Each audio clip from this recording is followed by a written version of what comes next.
আমি আসলে একটা চক্র দ্বারা প্রতারিত হয়েছে। তো আমি চাচ্ছি না যে আমার পরিবর্তে অন্য কেউ এরকম কোনো একটা প্রতারিত হোক।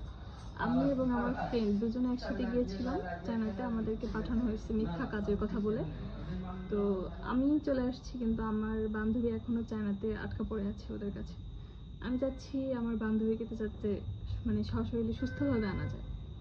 এবং আমার সাথে ওরা আমাকেই চক্র হিসেবে ব্যবহার করতে চাচ্ছে এখন। আমার সাথে অন্য 3-4টা মেয়ে পাঠাতে চাচ্ছে যে ওরা যাবে না, সেহেতু আমার সাথে পাঠাবে যাতে আমার নামটা জড়ায়, যাতে ওরা আর কি পিছনে থাকবে, এরকমটা বলা হয়েছে। তো আমি চাচ্ছি না যে আমি যেভাবে সবকিছুর মধ্যে জড়াই গেছি, আমি চাই না যে কোনো মেয়ে আমার মতো তাদের লাইফটা নষ্ট হোক, বা আমার যে বান্ধবীটা এখন আটকা পড়ে আছে ও যাতে ভালো ভালো দেশে ফিরে আসে। তা আমি এই জন্য আর কি আপনাদের কাছে আসছি।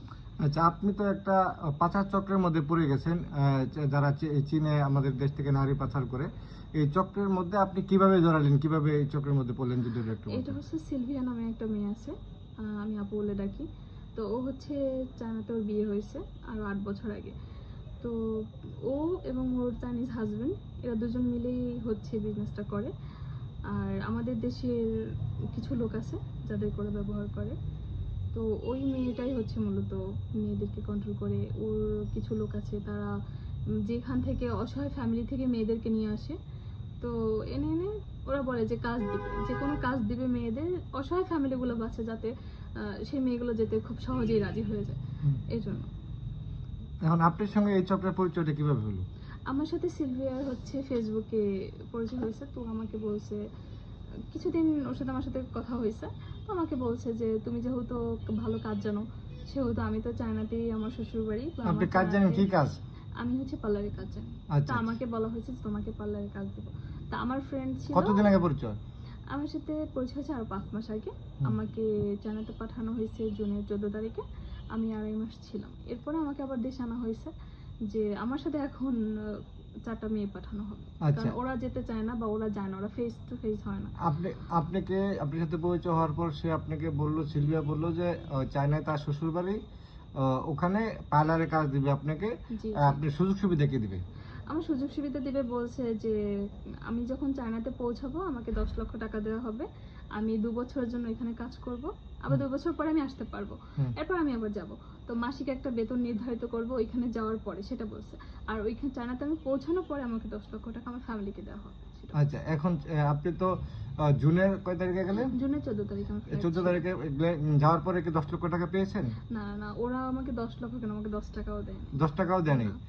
আমরা যখন চলে গেছি তখন আমরা যখন বলছি যে আমাদের টাকা দিবে না, তখন আমাকে বলছে যে পরে দিবে, এরকম বলছে। যখন আমরা যে চায়নাতে গেছিলাম, চাইনিজদের সাথে ছিলাম, তাদের কাছে বলা হয়েছে যে আমরা চলে যাব দেশে, আমাদের দেশে ফিরে। ওরা কি আপনার ভাষা বুঝতো? না, আমরা ট্রান্সলেটের মাধ্যমে কথা বলতাম। আমাদেরকে একটা অল ট্রান্সলেটের একটা ইদা হয়েছে, তো ওটা থেকে আমরা কথা বলতাম। তা আমাদেরকে বলা হয়েছে যে আমরা তোমাদেরকে আমাকে 50 লক্ষ এবং আমার বান্ধবীকে 50 লক্ষ, মানে 1 কোটি টাকা দিয়ে আমাদের কিনে নেওয়া হয়েছে। ও, ওই চাইনিজ লোকজন আপনাদেরকে কিনেছে? ওদের কাছ থেকে আমাদের বলছে তোমাদের ফ্যামিলিকে আমরা 50 লক্ষ। আপনাদের দুজনকে কি একই লোক কিনেছে নাকি একাধিক লোক? না না না, একাধিক লোক। আপনাকে একজন কিনেছে, ওনাকে একজন কিনেছে। আর এখানে আপনাকে বলেন আমাদের দুজনকে দুইটা বাসায় রাখা হয়েছে, এক বাসায় রাখা হয়নি।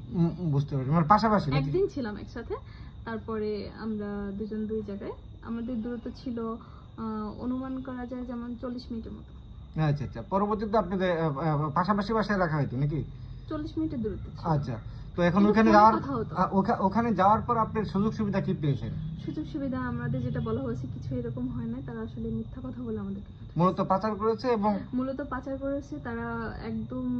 চাইনিজরা যেটা বলেছে যে তারা তাদের কাছ থেকে টাকা নিয়ে তাদের কাছে আমাদেরকে এইভাবে হস্তান্তর করে দিয়েছে। আচ্ছা, একেবারের মতো।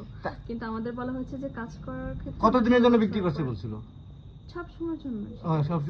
আপনি কিভাবে চায়না থেকে কিভাবে ফিরলেন? আমার সাথে কথা হয়েছে, চায়নাদের সাথে ওদের আরো মেয়ে দেওয়ার কন্টাক্ট হয়েছে, আমি শুনে ফেলছি। তো যেহেতু বাংলাদেশি মেয়েদের সাথে কন্টাক্ট হয়, আপু তো বাংলাদেশি, সিলভি আপু। তো ও যখন ফোনে কথা বলছে তখন আমি শুনতে পারছি, তখন বলছে যে আমাদের সাথে অন্যান্য মেয়েদেরকে এরকমই করবে। তো আমাকে ব্যবহার করতে চাচ্ছে, যে আমি যদি মেয়েদের সাথে কথা বলি, দেখা যায় আমি তো বাংলাদেশি মেয়ে, আমার সাথে কথা বলে হয়তো ওরা বিশ্বস্ততা অর্জন করবে, এজন্য হচ্ছে আমাকে নিয়ে আসা হয়েছে। ও, যে নিয়ে আমার সাথে এখন আবার ওদেরকে পাঠাবে। মানে আগামী 3 তারিখে আপনার ফ্লাইট আছে হ্যাঁ, যাওয়ার আমার জন্য। 3 তারিখে ফ্লাইটের টিকিট কেটে ফেলছে। তো আপনার সঙ্গে আরো 3-4 জন মেয়ে ওখানে পাঠানো হবে, কিন্তু তাদের আপনি ভিসা করা হয়ে গেছে, তাদের সবকিছুই ঠিকঠাক আছে। আমার 3 তারিখে ফ্লাইট, তো তখন হচ্ছে একসাথে পাঠিয়ে দেওয়া হবে। কিন্তু আপনি চাচ্ছেন না যে আমি আবার চাচ্ছি যাই? না যে আমি মানে ওখানে যান। প্রতারিত তো হয়ে গেছি, আর দ্বিতীয়ত আমার জীবন যেটা হওয়ার সেটা হয়ে গেছে, সেটা তো আমি ফিরে আনতে পারবো না। কিন্তু আমি চাচ্ছি না যে আমার জন্য অন্য কোনো মেয়ের জীবনটা নষ্ট হোক, তো কারণ এরা প্রতি মাসে এমন হয় যে 10-15টা মেয়ের লাইফ এরকম নষ্ট করতেছে। আচ্ছা, এ পর্যন্ত কত? এমন কোনো ঠিক নাই যে এরা কখনো ফিরতে পারবে, কারণ আমি যতটুকু জানা থেকে শুনছি, একটা মেয়েকে এরকম ওইখানে মেরে পুঁতে রাখা হয়েছে এরকম বাড়াবাড়ি ঘটনা, করার কারণে। এরকম ঘটনা হয়েছে? হ্যাঁ, তো এই এবং চক্রটা কত? আমার সাথে একটা মেয়ের সাথে এখনো কথা হয়, যে কিছুদিন আগে বাংলাদেশ আসছে, তার কাছ থেকে উল্টা টাকা নিয়ে তাকে বাংলাদেশ আনা হয়েছে, টর্চার করা হয়েছে জানাতে বসে। ওই একটা আপুর সাথে আমার সাথে কথা হয়েছে। তো ও এখন বর্তমানে ওর বিয়ে হয়ে গেছে বাংলাদেশ আসার পরে, তো ও আসতে পারে নাই, কিন্তু চাইলে আমি কথা বলে দিতে পারবো। আচ্ছা, তো এখন এই চক্রটা কতদিন যাবত কাজ করতেছে আপনি জানা মতে? আমার জানা মতে, আমি যে মেয়েটা কাজ করে, হুম। যে মেয়ে লিডার, ও হচ্ছে প্রায় 8 বছর প্লাস।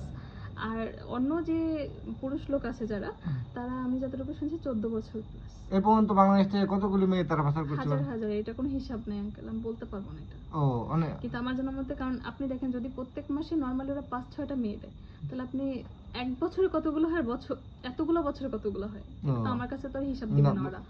কিন্তু আমার দেখা মতে আমি 5 মাসে দেখছি যে অনেকগুলো মেয়ে করে। আপনি এটার এখন এই চক্রের ন্যায় বিচার চান এবং চক্র থেকে বেরিয়ে আসতে চান?